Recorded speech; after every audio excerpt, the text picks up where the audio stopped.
Hi all, good morning. ఈరోజు మన గోదావరి వాళ్ళ స్పెషల్ అయిన ఎగ్ పొరుటు ఎలా తయారు చేయాలో చూద్దాం. ఫస్ట్ ఆయిల్ కాగాక ఉల్లిపాయ పచ్చిమిరపకాయ వేసి బాగా ఫ్రై అవ్వనివ్వండి. బాగా ఫ్రై అయిన తర్వాత కొంచెం పసుపు కొంచెం ఉప్పు కూడా వేసి అవి బాగా ఫ్రై అయిన తర్వాత కొంచెం బాగా ఆయిల్ తేలే వరకు ఫ్రై అవ్వనివ్వండి, పచ్చివాసన పోయే వరకు. దాని తర్వాత కొంచెం అల్లం వెల్లుల్లి పేస్ట్ వేయండి.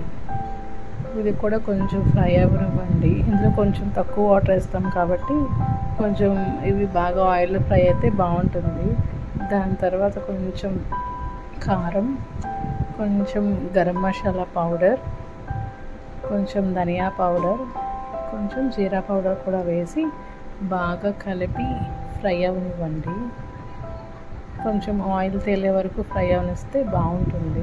దాని తర్వాత కొంచెం తక్కువే వేయండి వాటర్, ఎందుకంటే ఇది పులుసు కాదు కదా, కొంచెం డ్రైగా ఉంటుంది. సో కొంచెం తక్కువ వేస్తే బాగుంటుంది. కొంచెం బాగా వాటర్ మరిగిన తర్వాత ఎగ్స్ని కొంచెం బ్రేక్ చేసి వేయండి. ఈ స్టేజ్లోనే నేను చూపిస్తున్నట్టు ఎక్కువ కలిపేయవద్దు, బ్రేక్ అయితే బాగుండదు కర్రీ. సో అందుకని కొంచెం సేపు ఆగితే దాని మట్టుగా అవే దగ్గరకు అవుతాయి.